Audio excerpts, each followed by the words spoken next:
Ladies and gentlemen, are you ready for the greatest all-white gaming PC that you can build in 2023? I've been so excited for this. All of the parts have been slowly arriving at my doorstep, and it is going to be phenomenal. We've got the Corsair 5000D Airflow, which is one of my all-time favorites. We have one less fan now, but we do crucially have loads of Corsair components, and everything here is going to fit that white theme. And when we're done, we're going to turn it on, and it's going to be like a beacon in the darkness, lighting the way. Unless we still have the studio lights on, then it's still just going to be pretty bright. Throughout this video, we're going to walk you through absolutely everything, so you can see exactly all of the parts, how they work, how they go together, and of course, at the end, show you those all-important gameplay benchmark numbers, so you can see exactly how well this thing performs. All there's left to say is a massive thank you to Corsair for sponsoring this video. Let's build the ultimate all-white gaming PC. Of course, the first thing to do with pretty much any gaming PC is to work out the GPU and CPU combination that you want to go for. And if you haven't already seen my video, you can find it in the top right corner of your screen, where we do all of the hard work for you and walk you through all of the best GPU and CPU combos. And the one that we're going for today is an RTX 4070 Ti. This is actually one of the Gaming Pro cards from Palette. I think this was limited edition, and it certainly fits the bill as far as all-white graphics cards are concerned, but I'll leave a few different ones linked down below if you want to sort of go for something similar. We're going for a white motherboard. This is the B650A. This is an ROG Strix board. And then the CPU that we're going for to pair with all of this is pretty much the best one you can buy for gaming. This is the 7800 X3D. Of course, you can go for Intel. It is a little bit more expensive, but it's not always going to give you identical performance. But then the pro, I suppose, is they get a load more cores and it is a much better multitasking CPU. But as far as all-round gaming goes, 7800 X3D is the chip to go for. And I will try and open this as quietly as possible, but someone actually commented the other day that they like the sound of the anti-static bag. So, against my better judgment, that's for you.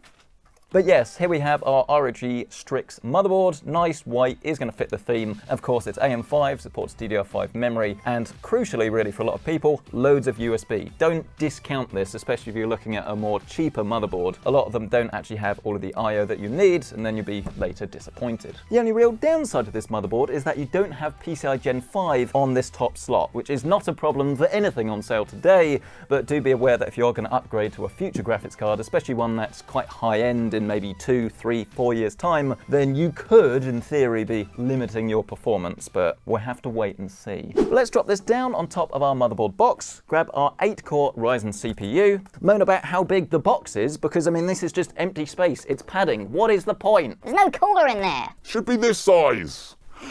Once you're done complaining about life's biggest problems, open up your CPU socket with that little metal lever, then gently raise this up, grab your CPU, and then just line this up with the socket, of course being careful not to damage it. Next up is our storage and SSD. We'll start by installing our solid state drive. This is the MP600 Pro XT. Am I missing a heatsink up here? Or does it just not come with one? I think I'm missing it.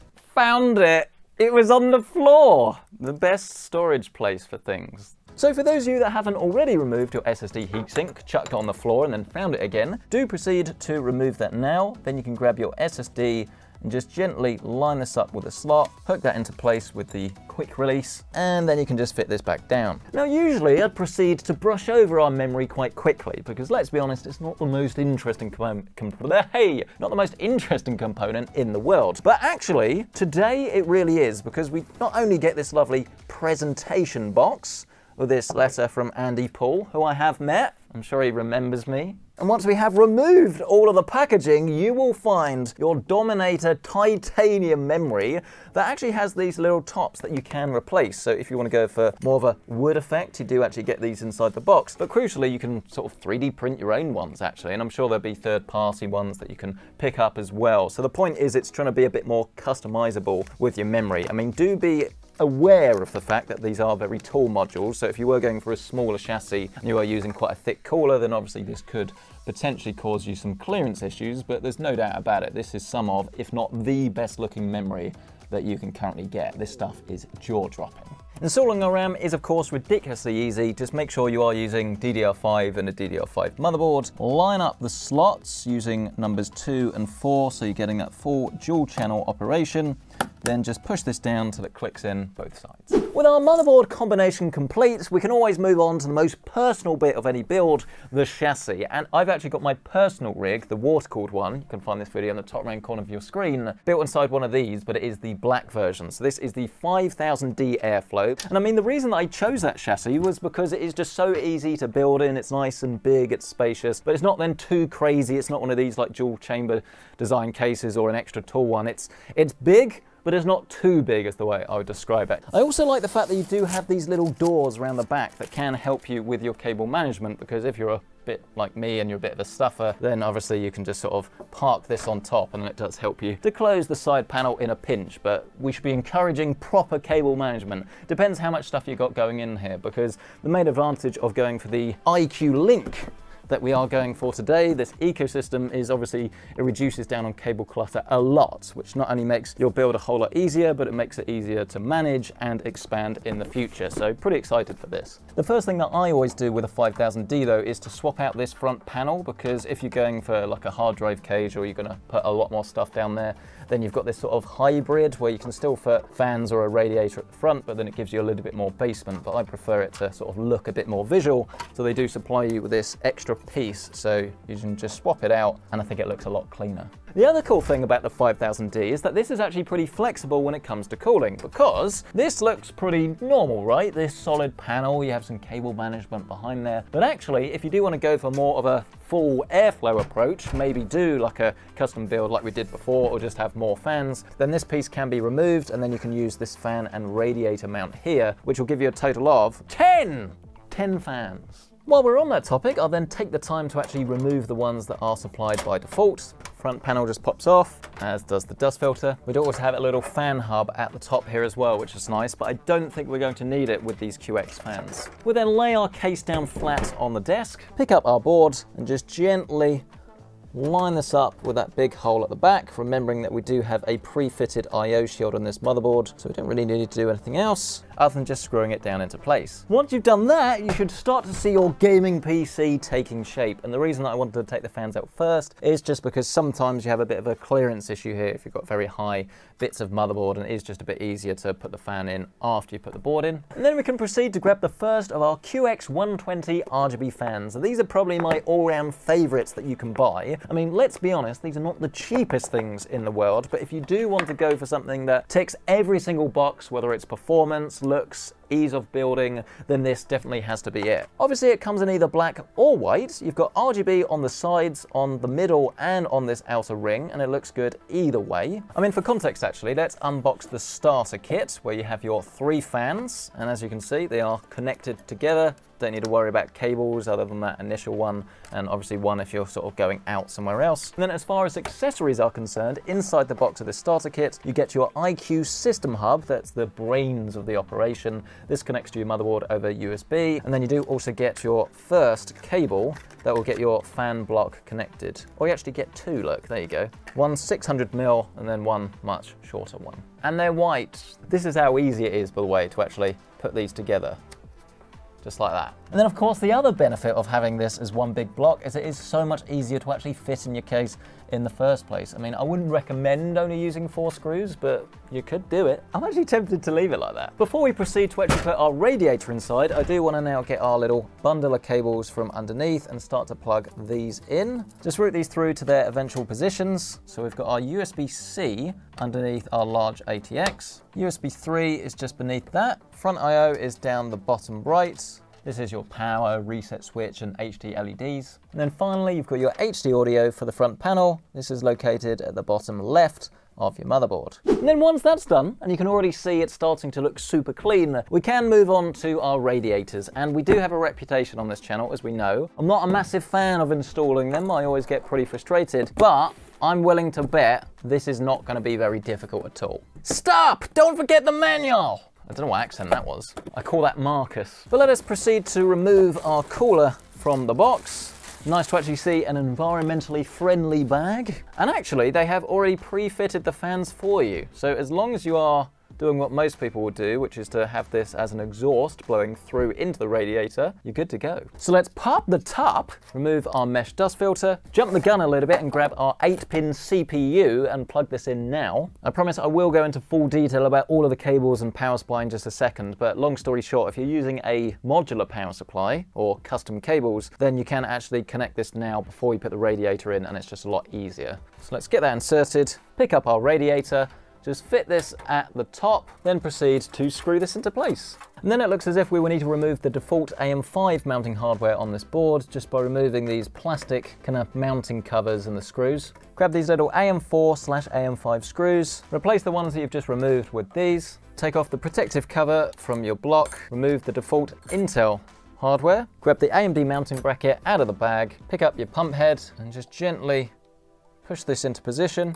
And then in theory, you should just be able to lay this over the top of those screws and then fit that down into position. Do use a screwdriver to finish it off. This is the point where things might start to get a little bit more tricky, as we do need to do our, well, not our cable management, but I suppose actually plugging in the cables in the right position. So you do need an additional one for this little pump, but they've quite cleverly hidden most of it in the tubing. So all you need to do is connect your USB-C to this little block up here, one cable from this fan block into our radiator. So we're going out and then in, but of course we need to go into our out. Sound like Mary Poppins. True story, she actually built gaming PCs throughout her early career. Not many people know that. And then I'll give this a good spin round so the party can properly get started with everybody's favorite cable management. I mean, it's so fun, but it is actually pretty reasonable here because it's not going to be very difficult at all, he says now. We'll grab our iCUE system hub, then we can carefully route the first of our cables in. Then we can grab our second for that rear fan, connect it to the other side.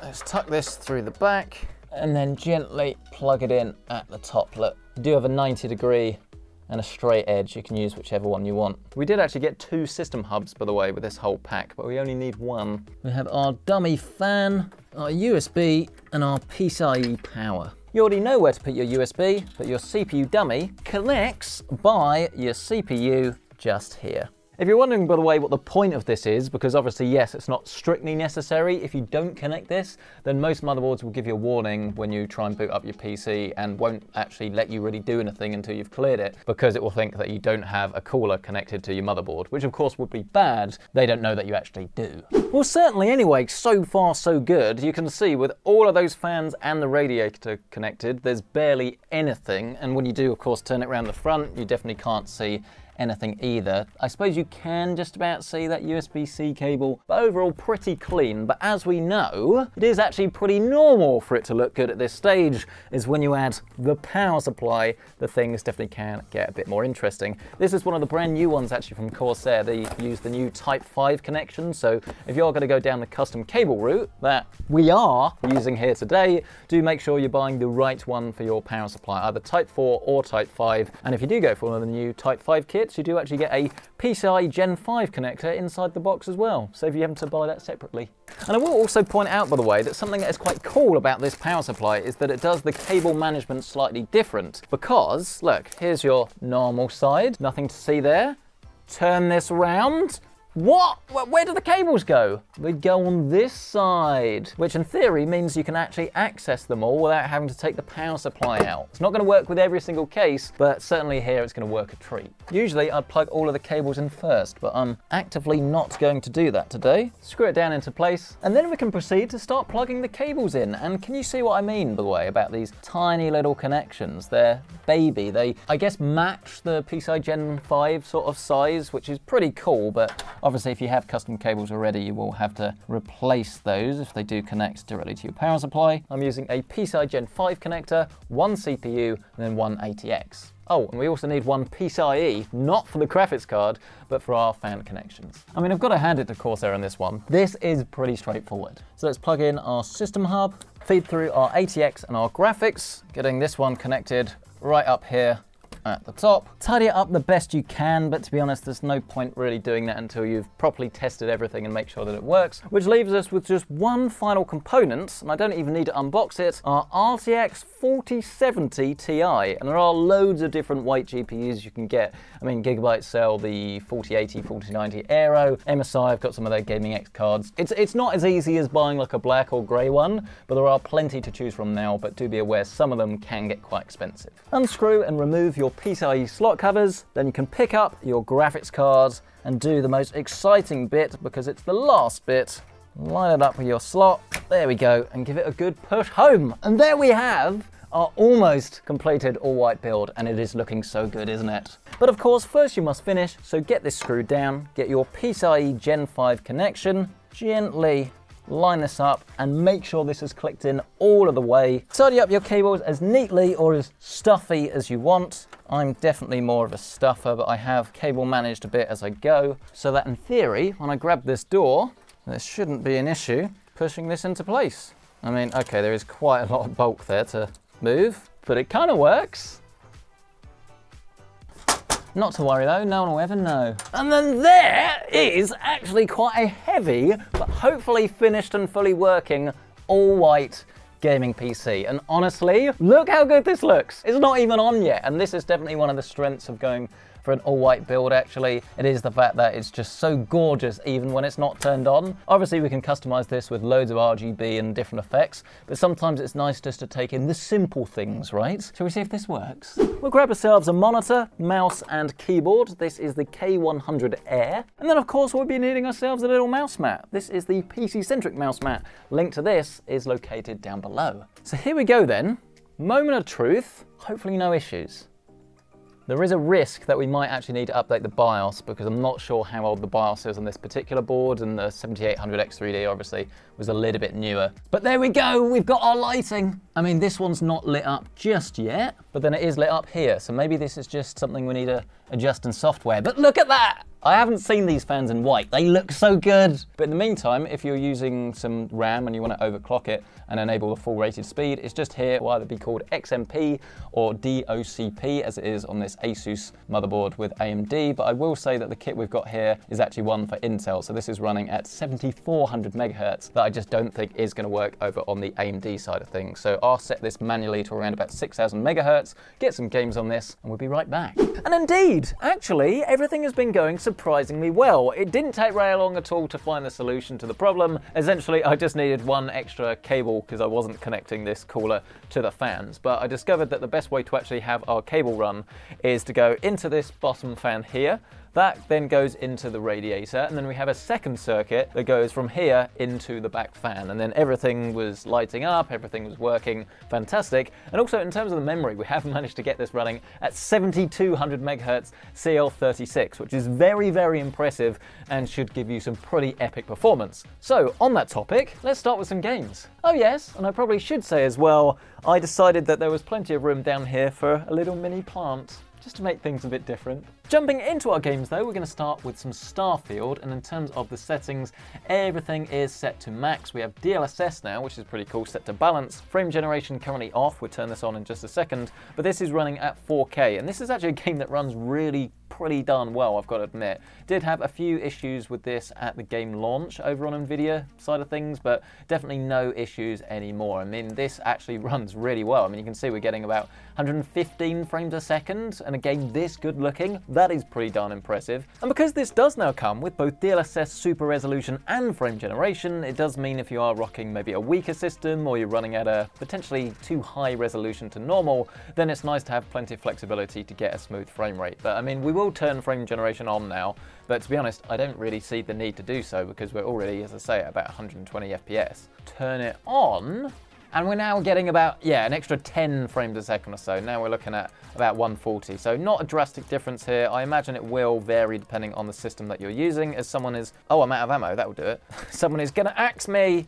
but I'm gonna axe him first. It all happens in Starfield. Pretty darn impressive performance though, right? But moving on to our next title is one that I really enjoyed playing this year. It is a remake, this is Dead Space, but I never actually played the original, and I know that they redid this from the ground up, and the results are pretty remarkable. So what you're seeing here is actually with ray tracing as well. This is 4K, DLSS, and we've got everything cranked up to the absolute max. And in terms of frame rate, if you are using a mouse and keyboard, then I'd sort of aim for the 100 FPS mark. If you're playing this on like a television or using a controller, then anything really around 60 is going to be absolutely fine. But again, this is another one of those titles that really does sort of punch above its class, really. And this is why I actually really like the RTX 4070 Ti, because it's a very capable GPU, currently getting us pretty much bang on the money of 100 FPS here. And this is without the use of DLSS frame generation. I mean, yes, you do have DLSS. I mean, jumping quickly into the settings here, just to show you what I'm talking about. Here, everything, including that ray tracing, is enabled. We do have DLSS set to performance though, so if we turn this up to balanced, I mean, especially on a screen this size, I don't think you're really going to notice the difference between performance and balanced, but if you are playing on a larger size TV, then maybe you will. So yeah, it has now decreased a little bit, but you're still looking at around about 85 frames a second or so, so still very impressive. But of course, this wouldn't be a PC-centric video without actually checking out some multiplayer titles, and this is some Apex Legends. This is running at just under max settings actually. Spots, shadow details set to very high rather than ultra, and as you can see, we're currently getting around about 160, 170 FPS without any DLSS or any funny business like that. We're getting some raw numbers. I mean, we hit 200 FPS there for a second. Pretty darn cool. And I wouldn't really recommend most people play at 4K in multiplayer unless they have this much FPS to spare, but still, it is very, very impressive to see just how capable a machine like this can actually be. I mean, let's get in the jet and fly around. It does drop a little bit, obviously depending on where and when you are in the game. My teammates are asking me to come and help out. They don't understand that we need to talk about the system. They never understand. I don't know why that is. And that's the end of that. I was helpful. And also, before we move on, I want to draw your attention to perhaps my favourite thing about this system. Bear in mind we're running Apex Legends flat out at the moment. Listen to this. Like, I haven't changed the mic levels at all. This is just how it is. I've never come across a system that is this quiet whilst playing a game. I mean, yes, these days, pretty much any decent graphics card is gonna make less noise than those from a few years ago, but you can usually hear something. I mean, this is a completely silent room, and so to be able to be next to it and still not hear it is pretty ridiculous. Clearly those QX fans as well doing a very good job, especially for the CPU. In terms of temperatures, I do realize some of my numbers were a bit messed up. Apologies, they are fixed from this point onwards. We're currently sitting around about 61, 62 degrees on our GPU, and then our 7800X3D is sitting at 68. But as you can tell, I have put a very, very quiet fan profile on the whole system. So yeah, doing a very good job. If you want something that's quiet, you can see the appeal. Let's press on to the most infamously good-looking multiplayer title we have on our test though. This is some Battlefield, and what you're seeing here is currently set to 4K resolution. DLSS is also set to performance, but everything else is ultra. Unfortunately, we can't seem to get the performance overlays to work. It's probably some anti-cheat thing, but we do have the baked-in NVIDIA one up here. You just press Alt and R, by the way, and it pops up if you're running an NVIDIA graphics card. And we're currently getting about 120 FPS with 99% looking at about 70, 80 FPS or so. So the overall experience is definitely very, very smooth, but obviously it's not necessarily the title I would say you want to run at 4K resolution, even though we are properly utilizing this monitor. G-Sync feels way smoother than console. I know we can get better by turning it down to 1440p. So let's do that and adjust our DLSS from performance to balanced, and then let's see exactly what we can get. Now about 140, 150 FPS, so yeah, you can definitely see the improvement, and it will allow you to use a 1440p 165Hz monitor and really get the most out of it. This is an absolutely fantastic way to play, not really the title to try and concentrate on while you're talking to the camera, but if you're not doing that, the whole system, Battlefield, it comes together is fantastic. I mean, I also want to take this opportunity to quit out of that, and then we're going to open up iCUE because I want to show you a few things. Obviously, these are all of your devices. We've actually also synced up Philips Hue and Nanoleaf lines, so everything's looking a little bit blingy at the moment. If we click on one of these murals, then everything in the room and our system keyboards will sort of light up, which is pretty cool. But just from a more practical point of view, I've always liked how easy iCUE is to use, and it sort of shows you all of your stats. You can do some logging. It's kind of as hardcore and then also as soft. Is that the right way of saying it? I don't know. As you want, really. It's very easy to use, basically, no matter how advanced you want to get. And then in terms of lighting, because we're using iCUE Link, everything is actually pretty much set up and calibrated for you. You don't need to tell it what you've got. You don't need to like choose between all these different fan types, LED strips, numbers. It knows everything. The only thing that I did need to do was just tell it which fans were being used for the cooler, just so you can sort of give it a cooler preset. So these fans will then essentially react to the coolant temperature rather than anything else on your system. But it's so easy to use, and if you do want to set up different color themes and things, then as you'd expect, it is very easy to do so. So here we've got our rain going at it, rotary stack, visor, and then of course our static color white for our all white PC build. Pretty nifty. Pretty cool. If you want something that's high-end, is super quiet, loads of performance, but then looks absolutely incredible, then this is going to be the all-white system for you. I've really enjoyed this, but let me know your thoughts. What do you make of our system? What would you change, or do you think I've got it bang on? I mean, I'm leaning towards that personally this time, but I'd love to hear from you, so let us know your thoughts down in the comment section below. Smash the like button if you've enjoyed this video. It really does help out, and get yourself subscribed. I think around about 80% of you haven't subscribed. What are you doing? Hit that button down below. And of course, if you do want to check out current pricing on anything featured in this video, you can find it linked down below with our affiliate links. But thank you so much for watching. We'll catch you in the next one.